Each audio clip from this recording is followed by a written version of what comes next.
Hello everyone and welcome to our very first video update. So first of all, let me say thank you so much from everyone here at the team, because within 2 weeks you managed to get us at over 300% funded. That's absolutely outstanding, amazing, and thank you so much. So we want to show you something cool in return, because we just received the very first test print from our printed cost service at Lulu. Now, we know that some of you, or one of the critiques we received was that Lulu is very expensive when it comes to that. We do hope to show you that the quality actually matters, but we are looking into cheaper solutions that may be of more local nature. We can't promise you anything yet, because we do not want to go down on the quality here that you're going to see, but we are looking at alternative services. So please stay tuned. We hope to give you an update very soon that makes everyone happy. So obviously this isn't content complete yet. This is just a very early test print from a version that we sent out at the beginning of January. We have much more content by now in the Player's Handbook. It's more done than the 70% we started with. But let's have a look. So we have 3 copies here. 1 softcover and 2 hardcover. One of the hardcovers is in full color and the other one is black and white. The softcover is also in black and white, just to show you what you're going to receive, because this is one of the questions we got, how the art scales for the black and white version. So the first thing you're going to see is that the different thicknesses of the books. All 3 books have around 300 pages. You can see that the colored pages are much thicker, and it's actually really cool paper. So as you can see, the cover is always in color, even though this is a black and white version. And if this reminds you of something, you're just as much as a nerd as we are. So congratulations. The back isn't done yet, obviously, and we still have a couple of really weird artifacts in the test version. And this is the very first test print. We tried to follow the instructions provided by Lulu, but apparently we did something wrong. Just for the outside though, you're going to see that when we're going to leaf through this, the inside of the book is not affected and is really good quality. We just have to figure out what went wrong with the cover here, because for the soft cover it's perfect.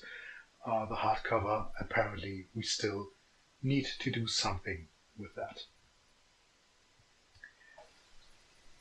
So let's start by leafing through the full color hardcover, because this is kind of the coolest thing we've ever done. It's really heavy, it feels really good in the hands, and as you can see, the paper quality is super thick. It's really good. This will not wrinkle anytime soon, and ripping it is going to be, well, taking quite a challenge. We still have a couple of odd artifacts here in some of the graphics that we're going to take care of. As I said, this is the very first test print, but overall, you can see the art is really good. For the typography, we made sure that even old people like us can read this easily. It's really important for us to make this as accessible as possible, to have the lettering being really well spaced, really organized, that the page numbers are always on the outside, not like other games you may have recently played or read, so that everything can be found, really quickly when you just leaf through them to find things really quickly.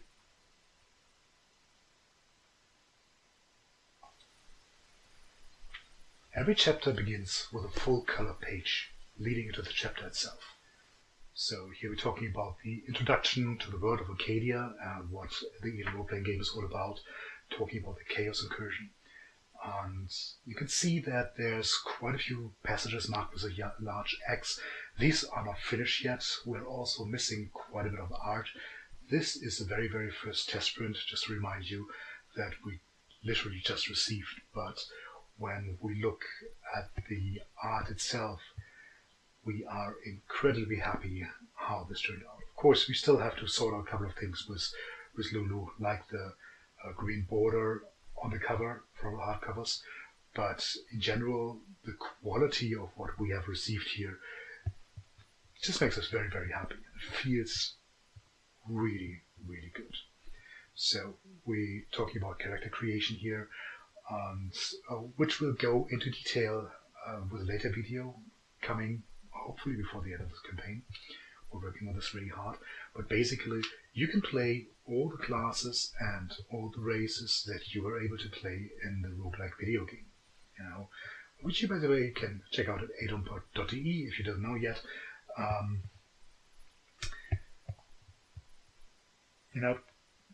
Character creation is definitely something we're going to get later in. So, lots of tables, still very, very easily readable, because this is super important for us to make sure this is as a good overview as we can. And now we want to talk about the races a bit more. So each race comes in the same format. You have an image on top showing both a male and a female of the species in great details. Then you have a description of what the race is about, how they look like, how they play like, and how they fit into Arcadia in general and into society. So the cool thing about races is that you level up in them, not only in your class, but also as your race. You've seen the High Elves probably on our blog at adom-rpg.com. So High Elves, for example, get different abilities when they level up. At mid-levels, I believe it's around 17, this is still based on, still has to be based on player testing, they begin to be able to talk with elements. When you see a High Elf chatting with a waterfall, he's not crazy, he's just a pretty high level. Even higher levels, they become really fast, get extra attacks with their bows or their melee weapons. It's because they get so attuned within the very nature of Arcadia that they just get insanely powerful. And every single race has these kind of special abilities that also help them grow and help you to make a really, really unique character in a unique race and class combination that you enjoy playing the most. So let's talk about classes for a bit. If you played ADOM, you know our classes already. And from Archer to Druid to Elementalist or even Necromancer, they're all here in the game and they're all playable. Having a look at the fighter, you see that the format of classes is similar to that of the races. So we start with an introduction text explaining the role of the fighter in Arcadia society, talking about the class features, which skills they favor, because not all different classes favor different types of skills. They can learn them more easily. Obviously, the fighter learns weapon skills much faster than any other class. But fighters are so much more than just normal soldiers. High-level fighters tend to attract followers. And really high-level fighters may even start claiming some land of their own in Arcadia's wilderness. Every class has its own unique progression path, but you individualize and personalize the unique classes with our skills system.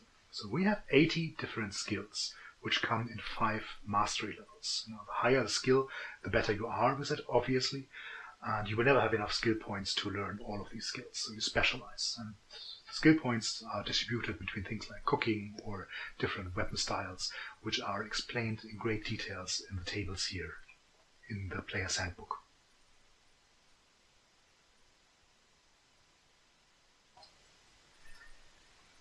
So in addition, of course, we explain how leveling up works and how you gain these skill points. We also have the full magic system in the player's handbook, featuring over 300 different spells. You probably know the style. You have the spell name, requirements, how to cast it, and when to cast it, and a short spell description. The layout here is obviously not quite complete yet, and also a lot of spell descriptions are still missing. Well, we're working on that. This is a version we had in January. Overall, just super happy with the book. It's full of really cool art that I keep repeating myself, we're insanely happy with it. We have a sensible index system categorized by different things like Minecrafting or spells or abilities, so you don't have to look for holding next to healing. Obviously, the OGL license is a must for us, because we believe in that as well. And yeah, that's the full color version of the hardcover. It feels so good, right? Can't wait until you guys have this in your hand as well. So this was the 300 plus pages hardcover. Let's have a look at the black and white soft cover then, because this is a question that received most often from you guys. So how will the grayscale versions of the amazing art we're showing on the blog and Kickstarter page look like after printing? So we are stunned by the delivery from Lulu. We had high expectations and they surpassed them. If you just look at this, it's translating so well and consistently. So there's no artifacts, there's no weird things that turn out too dark or too bright when transferring to grayscale, and we are very, very happy with these results. Very happy. We hope you like them just as much as we do. We do. You can see the consistency here of the art is just outstanding. Of course, now the pages are lighter, and the entire book, obviously being softcover, is also lighter. So they're not quite the thickness of the full color print. Some people might prefer this. Can't talk about the sturdiness of the pages. These may actually wrinkle if you mistreat them heavily. But overall, this is we're really, really proud of how this turned out. The hardcover version of the black and white one looks obviously very similar, apart from this weird green border on the cover, which we'll have to figure out how to get rid of that, and we have no doubt that we will. Just having a quick look through, the pages of the hardcover are also slightly thicker and slightly heavier, but it feels really, really good in the hands. Well, thank you for watching, and please keep sharing and talking to your friends about ADOM, the role-playing game.